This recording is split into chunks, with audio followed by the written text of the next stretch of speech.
Welcome back, everyone. Today, we're delving into the fascinating world of energy with the Energy Outlook 2025.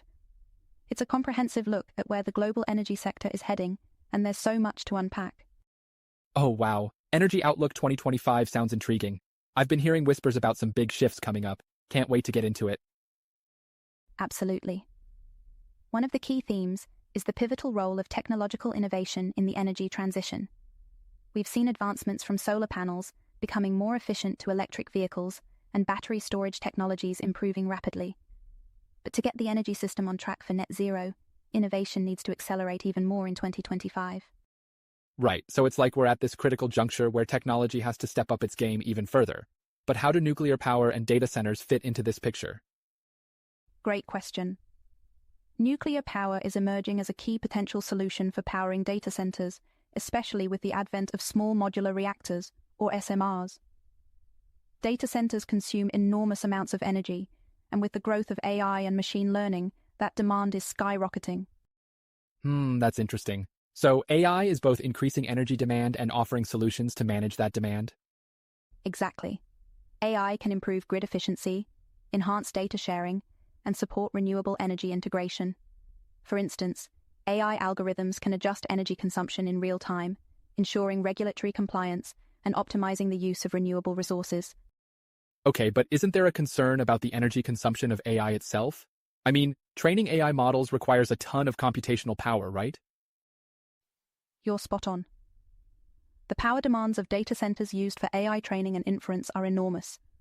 Sam Altman, CEO of OpenAI, mentioned that powering AI is one of the hardest parts of satisfying demand due to the large amount of energy required. Wow, so it's a bit of a double-edged sword then. AI needs energy to grow, but can also help manage energy consumption. Are companies doing anything specific to address this? Yes, tech giants are actively seeking long-term power purchase agreements, often with renewable energy sources like wind or solar, to ensure stability and price benefits. The world's top hyperscaler operators have a combined renewables portfolio of over 45 gigawatts, accounting for more than 55% of corporate wind and solar capacity globally. That's massive. So they're essentially investing in renewables to power their own expansion, especially with AI? Precisely. This not only helps in achieving their net zero goals, but also locks in price certainty amid fluctuating energy markets. Makes sense. Switching gears a bit, I've heard the MENA region is becoming a significant player in renewables. What's driving that? Indeed, the Middle East and North Africa region is emerging as a major player. Countries like Saudi Arabia, under initiatives like Vision 2030, aim to reduce reliance on oil by investing heavily in renewable energy projects. The IEA estimates that MENA countries will add 62 gigawatts of renewable energy capacity over the next 5 years. That's impressive. And with regions like Morocco planning to link with the UK via undersea power cables, it seems the global energy grid is becoming more interconnected. Absolutely. Morocco's projects like the Noor Ouarzazate solar complex and the Tarfaya wind farm are notable examples. The region's significant wind and solar potential could, as estimated by the World Bank, supply at least 50% of global electricity consumption. Wow, that's half the world's electricity. But what about energy storage solutions? How are we addressing the intermittency of renewables? Co-located battery energy storage systems are key here. They store excess energy produced during peak times and release it when needed, enhancing grid stability and efficiency. Advances in battery technology are making these systems more viable and cost-effective. Got it. And with the rise of technologies like blockchain and AI, are we seeing developments in how energy is traded or managed? Yes, blockchain is facilitating peer-to-peer energy trading through smart contracts, which automatically execute when certain conditions are met. This enhances transparency and efficiency in the energy market. AI is providing insights into resource availability, power generation forecasting, and demand patterns, which is invaluable for integrating renewables into the grid. That's fascinating. It seems like digitalization is playing a huge role in the energy sector's transformation. Indeed. Digital regulatory frameworks are being transformed to accommodate these innovations. For example, in Australia, there have been changes to facilitate the registration of co-located battery storage and renewable projects as integrated resource providers. Interesting. Speaking of innovations, what's happening in the energy storage market itself? I've heard projections of rapid growth. The global energy storage market is set to grow at a rapid pace in 2025. Government incentives and the push for cleaner energy systems are driving this growth. By 2030, the goal is to increase global energy storage capacity to 1,500 gigawatts. That's huge. But are there challenges like rising material costs or supply chain issues that could hinder this growth? There are indeed challenges, like rising costs for key minerals used in batteries, such as lithium, cobalt, and nickel. However, manufacturers are innovating to reduce reliance on these materials, and governments are implementing policies to support recycling and sustainable sourcing. Makes me wonder about alternatives to traditional lithium-ion batteries. Are there other technologies on the horizon? Yes, alternatives like sodium-ion batteries, solid-state batteries, and flow batteries are emerging. Sodium-ion batteries, for example, use more abundant materials and offer better safety profiles. China has already launched the world's largest sodium-ion battery storage system. That's promising. And with all these advancements, how are international organizations contributing to this momentum?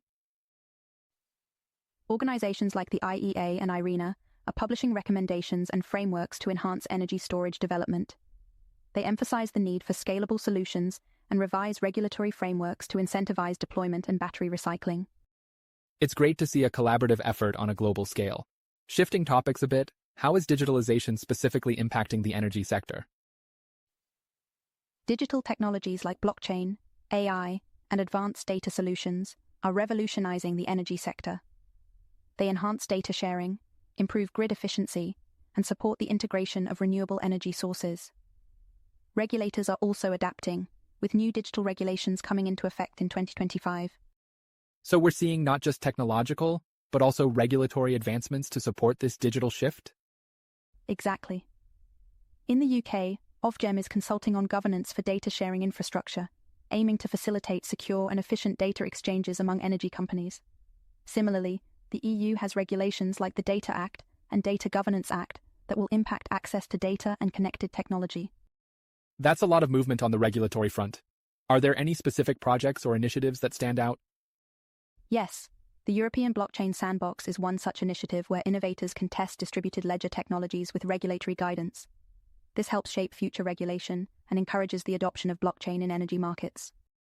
Blockchain in energy sounds cutting edge. How is it being applied? There are several use cases, such as tokenization of solar panels, peer-to-peer energy sharing, and enhancing transparency in supply chains. Blockchain facilitates secure, immutable records, which is crucial for energy trading and ensuring compliance. That's fascinating. With all these developments, how are energy networks and grids adapting? Energy networks are undergoing significant changes. The EU electricity market reform introduces changes to increase transparency, flexibility, and mitigate energy price crises. Transmission system operators have new obligations to publish information and adapt to evolving outages. Sounds like a comprehensive overhaul. How does the offshore network development plan fit into this? The ONDP looks ahead 25 years and aims to turn offshore wind energy goals into concrete transmission infrastructure needs. By 2050, it plans for 496 gigawatts of generation capacity to be deployed in European waters, connected through offshore transmission infrastructure. That's ambitious, but it also sounds like a logistical and environmental challenge. Indeed, it involves massive investments and considerations of environmental impacts, such as habitat disturbances and underwater noise. The plan will be updated in January 2026, so 2025 will be pivotal in observing its implementation. Shifting gears, how are energy solutions evolving in other sectors like building automation? Building automation is harnessing the power of AI to improve energy efficiency. Buildings account for about 30% of end-user energy consumption and 26% of energy-related emissions. AI-enabled systems can analyze usage patterns and adjust energy consumption automatically. That's a smart way to reduce energy waste. And what about models like energy as a service? Energy as a service allows businesses to implement energy solutions without the upfront capital expenditure. An energy service provider finances the project, and the building owner pays based on performance, allowing for cost stability and competitiveness. That seems like a win-win. Now, the mining sector, how is it adapting to these energy shifts? The mining sector is seeing increased consolidation to meet the growing demand for critical minerals essential for the energy transition. Technologies like autonomous machinery and blockchain are modernizing operations. Blockchain again. How is it used in mining? It's used for supply chain transparency and compliance with regulations. For instance, the EU battery regulation requires a battery passport for all EV and industrial batteries over 2 kWh sold in the EU market from February 2027, providing information on carbon intensity and material origins. That's a big step towards accountability. Speaking of EVs, how is the electric vehicle market shaping up? The EV market is on the cusp of a transformative era. Challenges like high prices and range anxiety are being addressed through improved battery technology and expanding charging infrastructure. Stricter sustainability standards are also reshaping the automotive industry's supply chain. And what about the second life of EV batteries? Is recycling becoming more viable? Absolutely. Technologies are emerging to give new uses to degrading batteries, which is crucial for environmental sustainability. Repurposing batteries for less demanding applications or dismantling them to recover valuable materials is becoming more common. That's good news for sustainability. Now, on hydrogen, how is it playing into the energy outlook? Green and low-carbon hydrogen are set to become crucial players by 2030. The EU's draft methodology for low-carbon hydrogen aims to evaluate emission savings. Green hydrogen, produced using renewable electricity, shows great promise despite currently being more expensive than fossil fuels. What's driving the adoption of hydrogen? Governments are providing policy support and funding to promote low-emission hydrogen. Industrial hubs are exploring its use to replace fossil fuels, and the EU has set targets to integrate more low-carbon and renewable gases into the energy mix. It's exciting to see such momentum. Lastly, how is the oil and gas industry responding to all these shifts? The industry is at a critical juncture, facing disruptions from the rise of LNG demand in Asia, the growth of electric vehicles, rapid digitalization, and geopolitical challenges. Companies are rethinking strategies to meet sustainability goals and comply with new regulations. Are they investing in renewables as well? Yes, many oil and gas companies are diversifying into renewable energy, hydrogen fuels, and energy storage. The phasing out of gas stoves and the impact of electric vehicles on oil demand are pushing these companies to adapt quickly. It's a time of significant transformation across the entire energy sector. Indeed it is.